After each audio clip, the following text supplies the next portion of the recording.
สบายดีพ่อแม่พี่น้องที่อยู่ในลาวและอยู่ต่างประเทศและก็สบายดีพ่อแม่พี่น้อง FC ดังฝั่งไทยเบอร์สุขุสุคนนะจีก็ส่งมาหลายอีเลเนาะเพราะว่าเรื่องนี้เป็นเรื่องความเดือดร้อนนะแล้วก็เป็นเรื่องที่บนหน้าที่จะเกิดขึ้นกับคนลาวในประเทศเลย เพราะมันเป็นหน้าที่ของรัฐนะโยธาธิการเราได้ออกหนังสือแจ้งการไปหาทางเจ้าเมืองเนาะเจ้าเมืองหลวงพระบางซึ่งหลายคนก็ได้ยินมาแล้วแหละว่าเมืองหลวงพระบางเป็นเมืองหลวงที่มรดกและก็เป็นเมืองหลวงออกจากการด้อยพัฒนาแล้วนะแต่ว่าเส้นทางหันคือเป็นกลุ่มเป็นบ่อและเกณฑ์ให้รถอันติดล่มการสัญจรนั้นติดขัดบางเทื่อเฮ็ดให้บ่มีการขยับขยื่นบางคนก็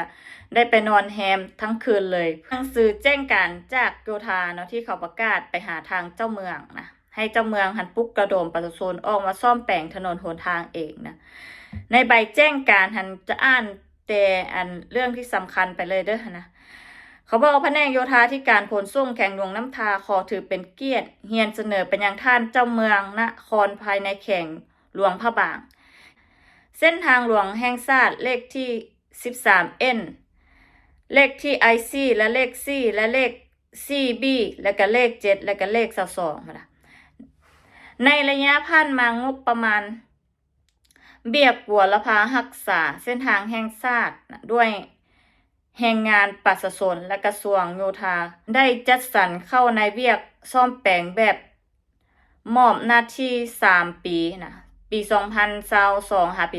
2024แต่มาฮอดปัจจุบันนี้กระทรวงโยธาธิการได้มอบโอนเวียกซ่อมแปลงเส้นทางแห่งชาติให้แข่งเป็นผู้จัดตั้งปฏิบัติตามแจ้งการเลขที่86นะโยธาธิการลงวันที่19 กุมภาพันธ์ปี2024บ่มีงบประมาณรับใช้เข้าในเวียกบัวละพารักษาเส้นทางเนาะฉะนั้นและจึงเสนอขอให้ท่านเจ้าเมืองนครช่วยระดมและสุขยู่พ่อแม่ประชาชนภายในบ้านที่ดำรงชีวิตอยู่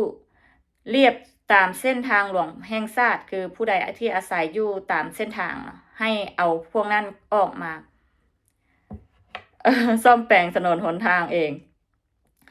ประกอบส่วนในการระดมระบบรักษาเส้นทางเป็นต้นแม่นเส้นทางแคมทางอนามัยห้อมระบายน้ำข้างทางอนามัยท่อระบายน้ำลอดทางเอาต้นไม้ทับทางออกจากทางและอื่นๆนะและก็สามารถเฮ็ดได้ด้วย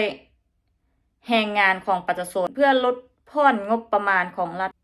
ภายหลังรัฐบาลมีงบประมาณสนองให้เวียกบัวระบัดรักษาเส้นทางแผนกโยธาธิการพวกเฮาจะแจ้งให้ทราบดังนั้นจึงเป็นเกียรติเฮียนเสนอมายังท่านเพื่อพิจารณานะเส้นทางด้วยเขาบ่ได้มีเงินที่จะไปจ้างคนไปทำความสะอาดนะเรื่องตัดต้นไม้แคมทางนั่นแหละนะเป็นอย่างคือบ่มีล่ะแล้วงบจากกันคนที่เขามาช่วยเหลือต่างๆอย่างเช่นว่างบจากเงินช่วยเหลือจากสากลสากลก็ให้เงินงบช่วยเหลือมากับบักหลายๆเพราะว่าเอามาพัฒนาประเทศนะเขาบอกนะพอตนไปขอเขานะแล้วเงินจากภาษีอากรเพราะว่าประเทศลาวก็เสียอากรหลายอยู่นะทุกๆปี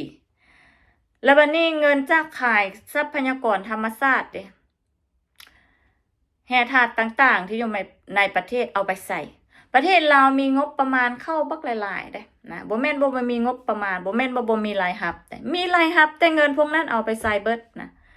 คือบ่เงินพวกนั้นมาซ่อมแปลงเป็นหยังต้องให้ประชาชนนะ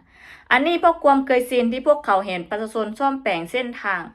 เข้าออกหมู่บ้านของพวกเขาเองก็เลยตัดสินใจให้ประชาชนนะที่อยู่แถวแคมทางนั้นออกมาซ่อมแปลงถนนหนทางเอง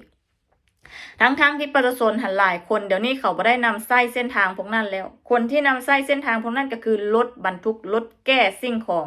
รถแก้ธาตุต่างๆนะประชาชนเดี๋ยวนี้เขาหันไปไส้รถไฟนะเครื่องบินไปเบิดแล้วนะ แต่พวกเขาก็ได้รับความเดือดร้อนมาออกมาจะให้พวกเขาออกมาซ่อมแปลงถนนหนทางเองการซ่อมแปลงถนนหนทางเองในเมื่อรัฐบ่มีงบประมาณประชาชนก็ต้องไล่เลี่ยเงินกันเองออกแฮง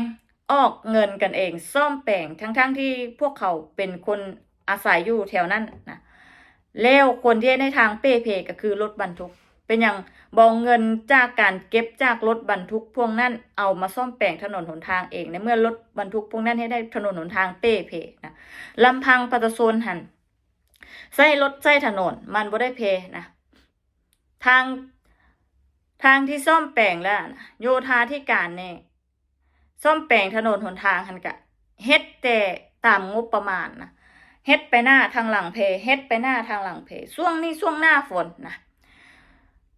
ถนนหนทางหลายเส้นทางจะเป็นคุมไปเบิดนะบางที่กะเฮ็ดเส้นทางพอมันแล้วผักซีโรยหน้าแม่นบ่พอฝนตกลงมาอันน้ำฝนนั้นพัดลูกหินทันนีเบิดนะและเฮ็ดเส้นทางเฮ็ดให้น้ำขังอยู่ในเส้นทางก็คือบ่ใส่ท่อนะบ่มีท่อระบายน้ำออกพอบ่มีท่อระบายน้ำออกน้ำขังเฮ็ดได้ทางเป้เพแล้วรถที่เล่นอยู่ในหลวงพระบางนะเป็นส่วนหลายจะมีแต่รถบรรทุกรถแก้ของเอาเงินพวกนั้นตัวมาสร้างถนนหนทางนะที่มันให้ประชาชนออกเหงื่อออกแรงเฮียนะประเทศเดียวนะที่เฮ็ดแบบนี้นะเงินจากขายสัมปทานเงินจากการช่วยเหลือจากสากลเงินจากเก็บภาษีอากรเงินมาจากหลายๆบ่อนแต่บ่มีเงินฮอดที่จะหมุนเวียนอยู่ในประเทศกลับกลายเป็นประเทศที่นะปานนั้นออกมานะประกาศเป้าจะหลุดพ้นออกจากการด้วยพัฒนาปี2026ในจะหลุดพ้นออกจากการด้วยพัฒนาทั่วประเทศนะล่าสุดเปิดกล่องประชุมอีกแล้วนะเปิดกล่องประชุมหาอย่างกระดักกระดอแท้อันไปเบิ้งเส้นทางพุ่นน่ะมันแนวมันที่มีประโยชน์กับประชาชนเปิดแต่กล่องประชุมมาบ่ลงมือแก้ไขเปิดมากินงบซื่อๆอันนั้นกันนะเซาเปิดกล่องประชุมแล้วไปเบิ้งตัวจริงมันดีๆก่อนนะเอาเปิดกล่องประชุมมาเบ้าแก้ไขปัญหาชีวิตนะแก้ไขประเทศจะออกจากการหลุดพ้นธนานะเลิกก่อนเด้อตื่นสบายอยู่บ้านเราดินท่องให้ไปนาหัวสวนยังหลายเฮ้ยสบายคนเราสบาย วันที่7 สิงหาคม 2023นี้ประชาชนผู้สัญจรไปมาและแม่ค้าสาขาตามเส้นทางไปบ้านสีไข่ชาโนเตเมืองตะบนเขาหลวงจันทร์ได้ให้ผู้ว่าสภาพเส้นทางเวลานี้